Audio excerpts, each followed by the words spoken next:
When I first signed the papers, I thought I was building a future. The bank officer slid the stack toward me, and my hands shook as I scrawled my name, the ink heavy on the page. I was only 20 at the time, juggling 2 jobs, barely able to afford my car insurance, but when Mom and Dad said they needed help with their dream home, I said yes without thinking. That's what family was supposed to mean. The house was beautiful white siding, a porch swing, windows that glowed gold in the evening. I told myself every payment I made was for us, for the family, for the stability they always said we lacked. One day, Mom had told me, her voice syrupy, "You'll be so glad you did this. This house will always be part of you. Please subscribe to our channel and tell us in comments, from where are you watching this video?" But I should have known. Promises in my family were never gifts, they were traps. Every month I drained my paycheck into the mortgage. Rent for my tiny apartment was late more than once, but the bank draft for the house never missed.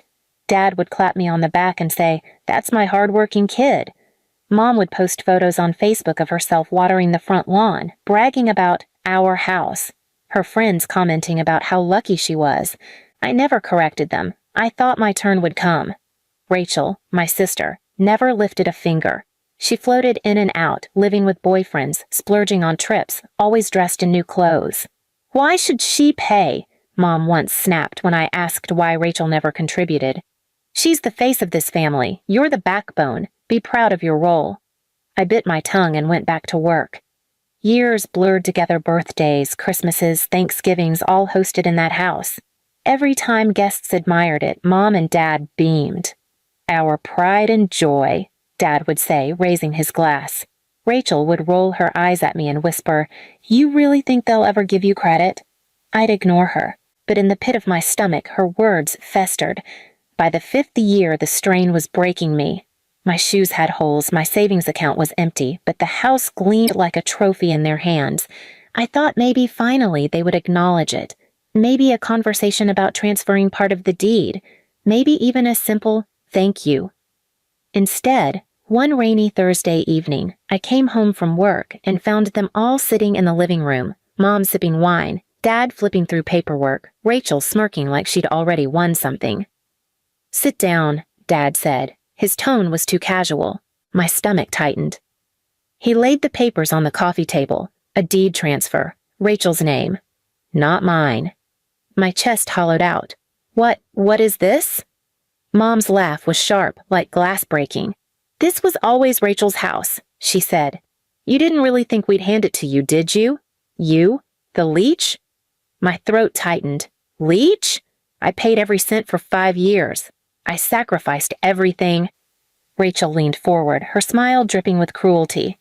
"And now you get nothing. That's what you were always good for, sis, paying bills for people who matter more." Dad's chuckle joined hers, low and final. "Be proud. You kept a roof over our heads until the real owner was ready. Now get out." The room spun. Their laughter bounced off the walls. Every drop of sweat, every sleepless night, every double shift I had poured into that house collapsed into ash in a single moment. I staggered to my feet, the weight of their betrayal crushing down. My heart was racing, my hands trembling, but I said nothing, not one word, because in that silence, something else was forming. They thought I was finished.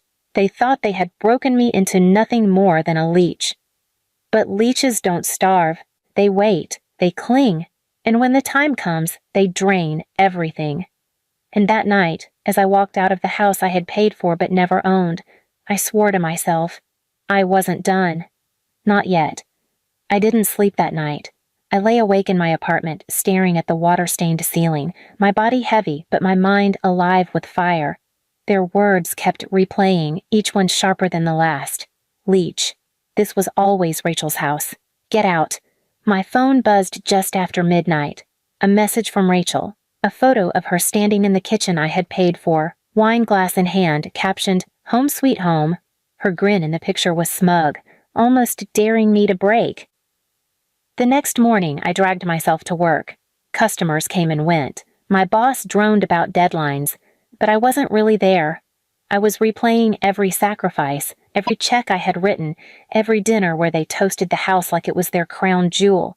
5 years of my life swallowed whole, and they spat me out like garbage. At lunch, I opened my bank app and scrolled through the records. Payment after payment, drafted on time, never missed. I traced the pattern with my finger, each number a reminder of how much I had given them. I realized then I had been documenting my own slavery without knowing it. Proof, neat and cold, that I wasn't a leech. Proof that they had used me. By the end of that week, Rachel was already redecorating. She posted photos online, new curtains, a gold mirror, a caption that read, "Finally in my forever home." The comments rolled in. "So proud of you, Rachel." "You deserve it," my mother chimed in. "Our beautiful daughter's house." Not one mention of me, not one acknowledgement of the years I had carried them. I stopped eating with my coworkers. I stopped answering Daniel's texts. I poured every ounce of energy into collecting screenshots of my payments, copies of the bank drafts, Rachel's smug posts, old text messages where my parents begged me to cover just one more month until we're stable. It was all there, a trail of evidence that told the real story. The following Sunday, I drove by the house. Music thumped from inside, laughter spilling out into the street. Through the front window, I saw Rachel's friends sprawled across the furniture, drinking wine, their shoes kicked off onto the rug I had bought as a housewarming gift. My parents were there too. Dad puffed his chest in front of his buddies, bragging about Rachel finally making it. Mom floated from guest to guest, her voice dripping with pride. "She worked so hard for this house," she said. I nearly choked on the words. Rachel? Worked? She hadn't paid a dime. And yet, no one questioned it. Not one person asked where I was or why I wasn't invited. I sat in my car for nearly an hour, staring at the front door, my fists clenched on the steering wheel. They had erased me, scrubbed me out of the story I had built with my own money. But as I sat there in the dark, watching shadows flicker through the windows of my house, I realized something. They wanted me to storm in, to scream, to demand credit. They wanted to see me beg. That's how they had always won, by making me explode, then calling me crazy. Not this time. This time, I would let them dig their own graves, and then I'd hand them the shovel. Over the next few weeks, I watched carefully. I followed every one of Rachel's posts. I listened when coworkers whispered about my dad's business deals. I remembered how Mom always bragged about her social circle, her perfect family she paraded like trophies. I pieced together the web they had spun around themselves, fragile, glittering, desperate for admiration. That was their weakness. And I had 5 years of proof, sharpened like a knife, ready to cut through every lie they had built. I wasn't going to just take back what was mine. I was going to make them beg for mercy in front of the very people they had chosen over me. The invitation came a month later, a housewarming party. Rachel sent it to everyone in the family group chat, attaching a glossy photo of her smiling in front of the house, my house. The caption was nauseating. "Can't wait to celebrate with everyone who matters." I wasn't on the guest list. Of course I wasn't, but I didn't need an invitation. I needed an audience. That Saturday, I walked up to the porch just as the music inside swelled. Cars lined the street, the driveway full. Through the windows, I saw people clinking glasses, admiring the house, congratulating my parents. Mom glided from group to group, beaming. Dad stood near the fireplace, retelling the same tired jokes, his buddies slapping him on the back. Rachel soaked it all in, her crown moment, the star of the show. I pushed open the door. Conversation stopped, heads turned. For a moment, silence wrapped the room. Rachel's smile froze. "What are you doing here?" she snapped, her voice sharp. I didn't answer her. Instead, I walked straight to the center of the living room, set down the box I had carried, and pulled out my laptop. "Since you're all celebrating this house," I said, my voice steady, "let's talk about who really paid for it." I tapped the keys. The projector Rachel had set up for her slideshow flickered to life, but instead of her curated photos, the first image was a bank statement. My name, my payments. 5 years of them. The room gasped. Slide after slide filled the screen: the mortgage receipts, the automatic drafts from my account, the text messages from Mom begging me to cover just another month, Dad promising, "This is yours too, one day." My parents' faces drained of color. Mom dropped her wine glass. It shattered on the hardwood.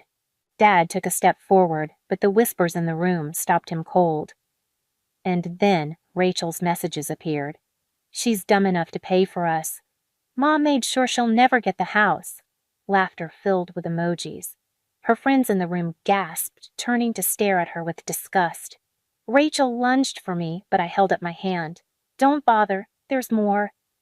The final slide appeared, a video clip from my phone. My father's voice, smug. "Be proud. You kept a roof over our heads until the real owner was ready. Now get out." My mother's laugh followed. "Leech?" The silence that followed was suffocating. Guests shifted, muttered. Some shook their heads. One of Dad's oldest friends muttered, "You used her." I turned to face my parents. 5 years I bled for this house. 5 years I worked until my body broke. And you, I pointed at Dad, called me a leech. You, I looked at Mom, laughed while you stole everything from me. And you, my eyes locked on Rachel, called it your forever home. My hands didn't shake, my voice didn't crack. I had never felt more steady in my life. "On your knees," I said, my words cold, final. They froze. "Beg me," I continued, "or I'll make sure every person in this room, every neighbor, every colleague, every one of your precious friends sees this proof. I'll burn your reputation down the way you burned me." For the first time in my life, I watched fear spread across their faces. Real fear. Dad's knees buckled first. He dropped, his pride shattering louder than Mom's glass.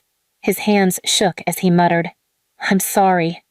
Mom followed, mascara streaking down her cheeks. "Please," she sobbed, "don't do this, please." Rachel collapsed beside them, tears streaming, her voice cracking. I didn't mean it." But I didn't soften. I stood taller, letting every guest watch them kneel on the floor of the house I had built, the house they had stolen. "This is the real family," I said to the room.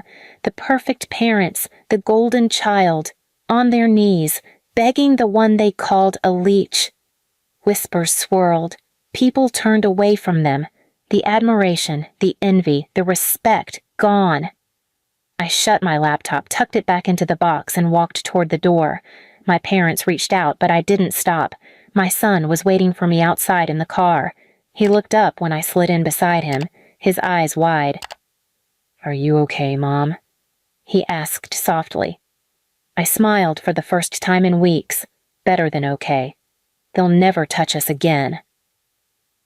As I drove away, the house glowed behind me in the dark, but it no longer looked like home. It looked like a tomb, the grave of their pride, their lies, their empire built on my back. And for the first time, I felt free. Please subscribe to our channel and tell us in comments from where are you watching this video.